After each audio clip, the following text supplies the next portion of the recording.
Graça e paz. Quem é o menino que nasceu em Belém? O bebê de Belém, no princípio, era aquele que é a palavra. Ele estava com Deus e era Deus. Ele estava com Deus no princípio. Todas as coisas foram feitas por intermédio dele. Sem ele, nada do que existe teria sido feito, viria a existir. Nele estava a vida, e esta era a luz dos homens. A luz brilha nas trevas, e as trevas não puderam vencê-la. Os relatos de João, da manjedoura, anjos, pastores, magos, nos revelam a história por trás das cenas do Natal. Algo que não poderíamos conhecer se Deus mesmo não nos revelasse, pois Ele é a resposta a uma pergunta que ecoa em todo o tempo e em todas as épocas. Quem é a criança que nasceu em Belém?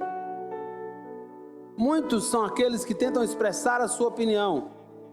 Alguns afirmam que Jesus foi um grande sábio. Os islâmicos dizem que ele foi um profeta, um dos profetas. Os judeus dizem que ele foi um rabino herege. Os romanos dizem que ele foi um revolucionário. Os espíritas, ele foi o último éon, um espírito evoluído. O mestre da vida, com Deus mais elevado, mas não o Deus encarnado. É isso que dizem os mormons e as testemunhas de Jeová. Mas o que a Bíblia nos ensina sobre o Cristo do Natal? Quem a Escritura diz ser o menino que nasceu em Belém? Jesus é o Deus de toda eternidade. No princípio era aquele que é a palavra. Ele estava com Deus, ele era Deus, ele estava com Deus no princípio. Este é aquele a quem eu me referi quando disse: vem depois de mim um homem que é superior a mim, porque já existia antes de mim. A primeira resposta de João à pergunta: quem é o bebê de Belém, foi categórica: ele é o eterno Deus. Mas por que João estava tão preocupado em enfatizar a eterna deidade de Cristo?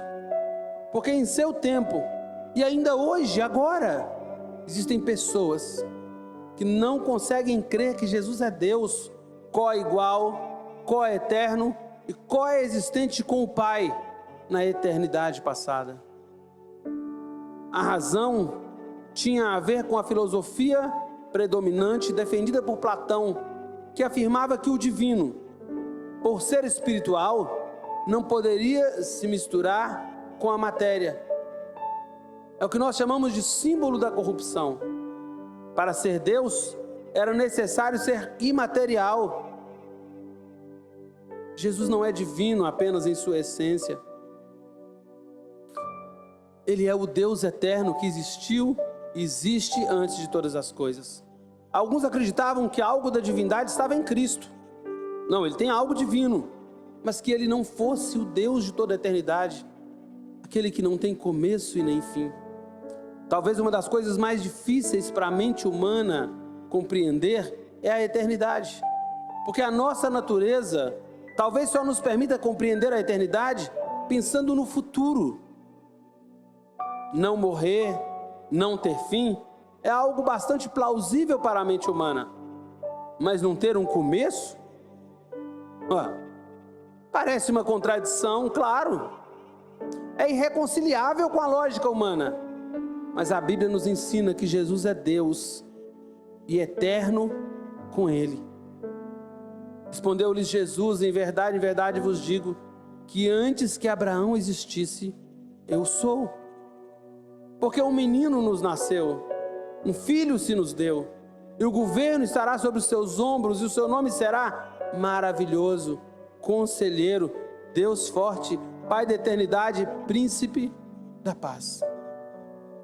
Todo-Poderoso deixou o céu para se revelar a nós.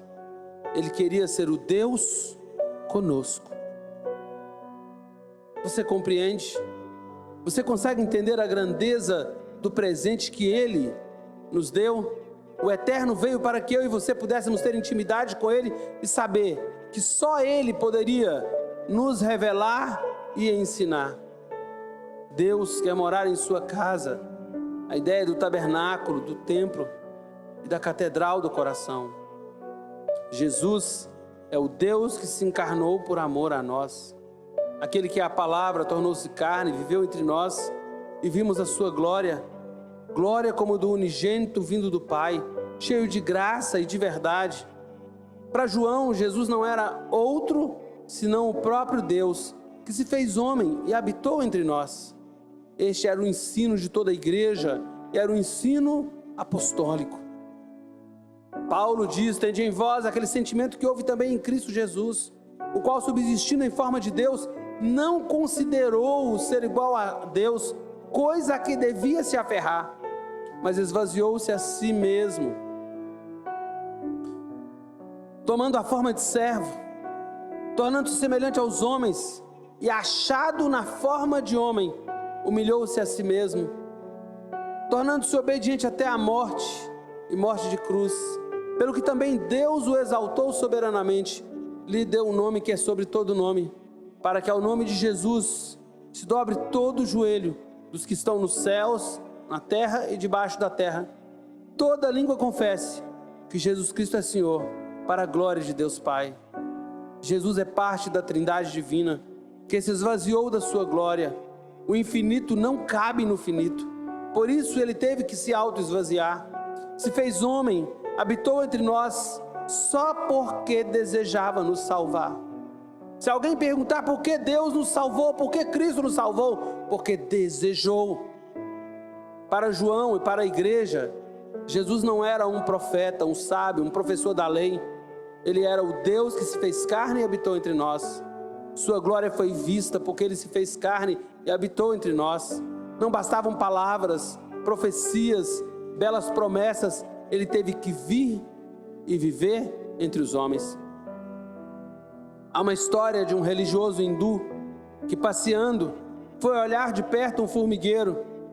Quando se abaixou, a sua sombra assustou as formigas e elas correram em todas as direções. Tendo uma natureza simpática, o hindu pensou consigo mesmo: gostaria de poder conversar com essas pequenas criaturas para dizer-lhes que não quero lhes fazer nenhum mal. Mais uma vez ele aproximou-se delas e elas, como da primeira vez, correram, se amedrontaram. Quando ele recuou um pouco, elas recomeçaram suas atividades de formigueiro. Sua mente, que brincava com o incidente, pensava: gostaria de poder falar àquelas pequenas criaturinhas. Voltou a pensar. Então lhe ocorreu um pensamento: não poderia falar com elas mesmo que possuíssem inteligência, ainda que possuíssem uma língua e que eu pudesse aprender tal língua. Não conseguiria me comunicar com elas, porque os meus pensamentos não são os seus pensamentos. Meus termos de expressão não seriam compreensíveis a elas. Sua imaginação continuou trabalhando. Se eu pudesse vir a ser uma formiga como elas, e ainda reter a minha própria personalidade e consciência, então, vivendo como formiga entre elas, eu conseguiria comunicar-me com elas e elas entenderiam pelo menos alguma coisa dos meus pensamentos. O seguinte pensamento veio de súbito em sua mente: é exatamente isso que estes ensinadores cristãos querem nos dizer, que Deus se fez homem a fim de revelar-se a nós e salvar-nos, e assim, sob a influência da própria ilustração que ele mesmo viu, o hindu aceitou a Jesus Cristo, aceitou a fé cristã e foi salvo. Meyer Pilmer conta essa história em seu livro João, o Evangelho de Deus. Mais do que em todo brilho celeste, vimos a sua glória no amor e misericórdia revelados em sua encarnação. Testemunho de uma pessoa que frequenta uma igreja. Ela disse que nunca conseguiu ver Jesus como a encarnação do Deus vivo. Para ela, ele era um grande homem, talvez um profeta, mas hoje, através do ensinamento da palavra, ela sabia que Ele era mais do que isso, Ele era Deus que se fez homem, e por isso o único que poderia ser o seu Salvador. Assim como para Jesus, a obra gloriosa da salvação não foi teórica, filosófica, mas profundamente prática, através da sua encarnação. Do mesmo modo, a nossa fé precisa tornar-se concreta, habitar o nosso coração, nossos lares, nossas igrejas, nossos lugares de trabalho ou estudo, para que a glória revelada na graça e na verdade do nosso Salvador seja vista em nós. Você verá a glória de Deus quando pela fé o convidar para ser o seu Salvador e o seu Senhor, quando a sua fé for encarnada em sua vida e ações pelo poder da sua graça. Que o Senhor te abençoe, em nome de Jesus.